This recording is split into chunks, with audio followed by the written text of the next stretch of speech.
Hey, sorry. Alright, I don't really have a tripod, so it's a little difficult to make this video.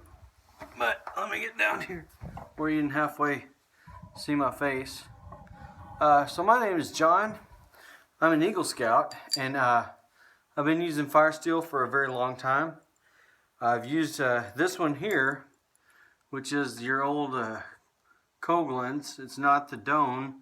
Now I do have two of the Doans. I don't use them. I use this one because I'm trying to conserve as much of that ferro rod as I can. Now, ferro rods are an interesting subject, and there's a guy that explains a lot about the different kinds of ferro rods. There's two different kinds. Basically, all ferro rods are a combination of iron and magnesium and cerium, I think is how you say it. That's why we call it a ferrocerium rod. And there's two different kinds, and one of them has more magnesium than the other. So I'm not going to go into that, but I wanted to make this video specifically about how to make your ferro rod last forever. Now I've had this one right here since probably, oh gosh, this is the first one I got when I started in Boy Scouts. I also have one of those little hot sparks. And those two have served me well for many, many years. As you can see right here, I still have a big chunk that I haven't even used. And I just want to show you my method for how to make your ferro rod last forever. And the first thing you're going to need to do is you're going to need to go to firesteel.com and get yourself a super scraper.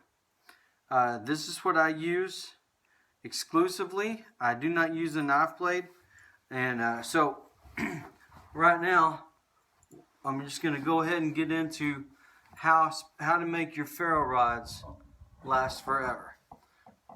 So you get one of these super scrapers, right? And I don't really have zoom. I'm just shooting this on my iPhone, so just pay attention. Let me do this.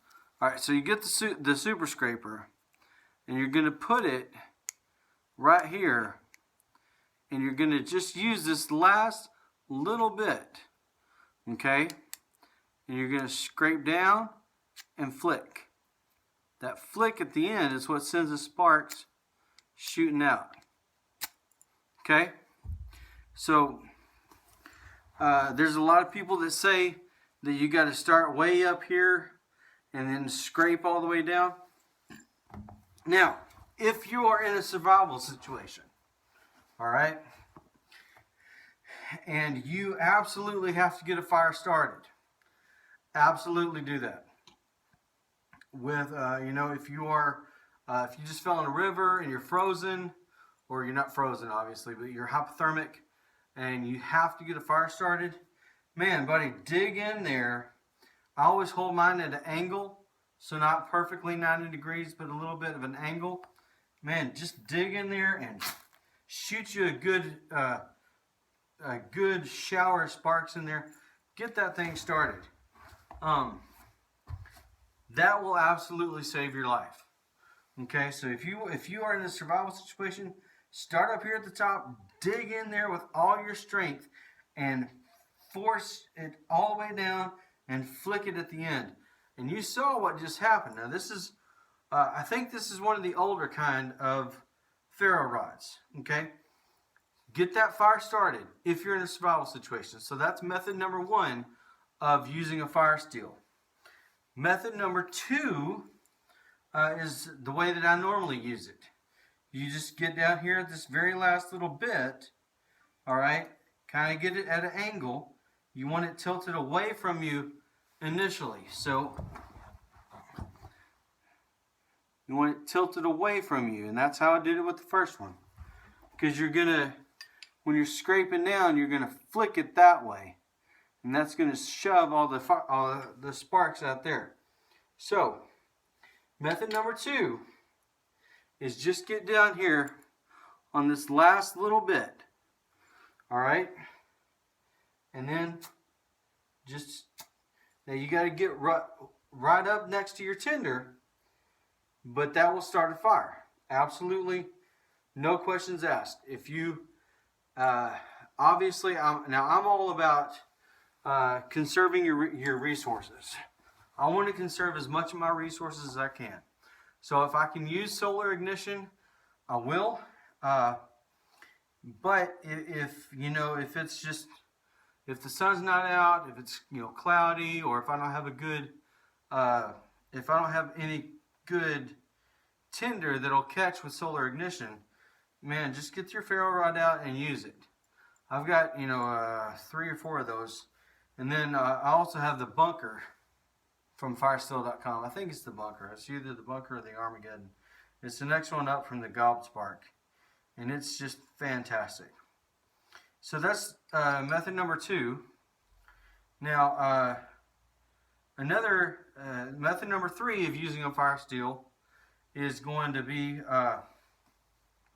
how I used to do this. And I still do this. Again, I always start off with it away from me, so when I throttle up, like you're throttling up a motorcycle, it's going to, throw the sparks down there into the fire. So, but I will just do that just right there on the end, and then pull the Firesteel, not the super scraper. Okay? And that allows you to get right up next to your tinder and start it. Just like that. Every single time, no questions asked. Now, this is a method, is it 4, I think?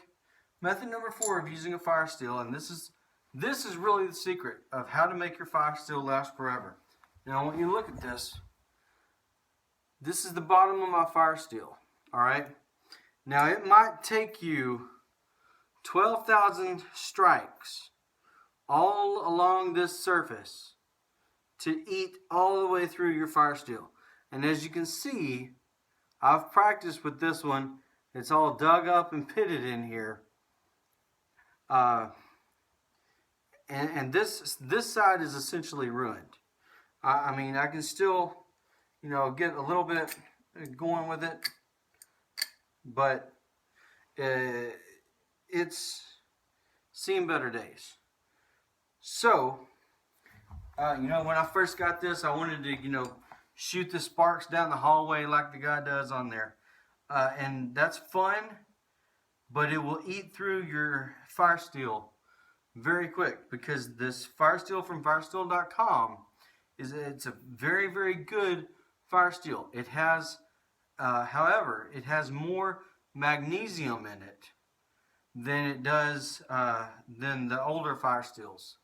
Like the Hot Spark, the BSA Hot Spark, I believe, is a true ferrocerium, not mish metal, which they're all both. If you watch that video, that I'll link to it where the guy explains it, they're all both. But my method of how to get your Firesteel to last forever is you get right down here on the very end. I'm talking the very end. Alright? And you put that just right there and strike a match. Well, this has been used in a while, so just like that. Now, let me show you what just happened. That little bit of the Firesteel is all I used to shoot off those sparks. Now, if it takes you 12,000 strikes, or it may even take 24,000 strikes to eat through this top, 1/4 inch or whatever, that's okay, because you still got the whole rest of the Firesteel. And I do recommend that you get one of these bigger ones, because it will last you forever. You don't need one with a handle. No one needs that. You might need magnesium. For me personally, I haven't ever had it work. I've tried it a couple of times. Now this one will absolutely not work, because the magnesium is too hard. You have to get Doan, or you have to get the magnesium from Firesteel.com, which I have that too. If I ever was in a very dire situation, I would use that and a Vaseline cotton ball, or many of the other things that are really good at starting fires. So you can start a fire with just like you're striking a match. Just get right there on the very end. Well, you got to eat this away, and just like that. Or you can use the end of your Firesteel and the corner of your Super Striker. Now you got to hold this right up close to it, and you can just dig in a little bit. Don't use all of your force, but dig in just a little.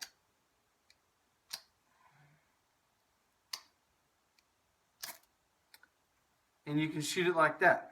When you do that, it's also easier to me if you saw it went straight down here. So it seems to me like it's easier to aim it.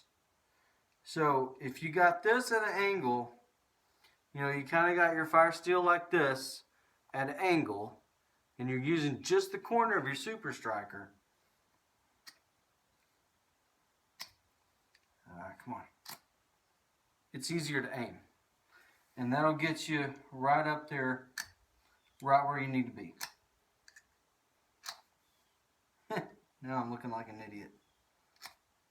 But you can do it that way. You can also use it flat on there. It'll start that way too.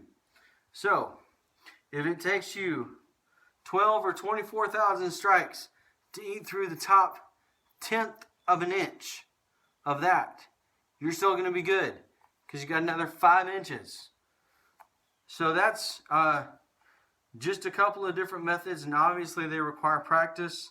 I came up with lightning on the end just yesterday because I've been looking around for videos on YouTube of how to make your Firesteel last forever, conservation of resources. That's what I'm all about in my survival mindset. Is I have a limited resources. How do I make the best use of those? If you didn't put your fire together right, you're gonna either save time, you're gonna save calories, or you're gonna save your resources. If you don't put your fire together right, you're saving time, but you're gonna eat up calories and resources because you got to dig in there and get you a cotton ball with Vaseline, and you got to eat up your ferro rod, and you got to do all these other things. So think about those things, when you're out there, practicing and doing your bushcraft. Am I saving time? Am I saving my resources? Or am I saving calories? Those are the 3 things that you really got to think about. And if you practice enough, and obviously I haven't practiced enough with this method because it didn't light on the first one. But if you practice enough, or you can do 2 or 3, it's fine because you got all this to eat through. It's going to take you forever. So just get up there, practice, and before you know it, you'll be lighting it off. And I probably need to practice more too. But I don't want to eat any more this way because, again, I'm going to conserve my resources. This one that I've already chewed up is the one that I use when I'm practicing. This is just for this video only. So think about those things, practice on those things, and you can make your ferro rods last forever. My name is John Weaver. I don't really have a survival channel on YouTube yet, but maybe that's in the works. And I appreciate you watching this video. Sorry for it being really lengthy. It was just kind of off the top of my head. Take care, guys.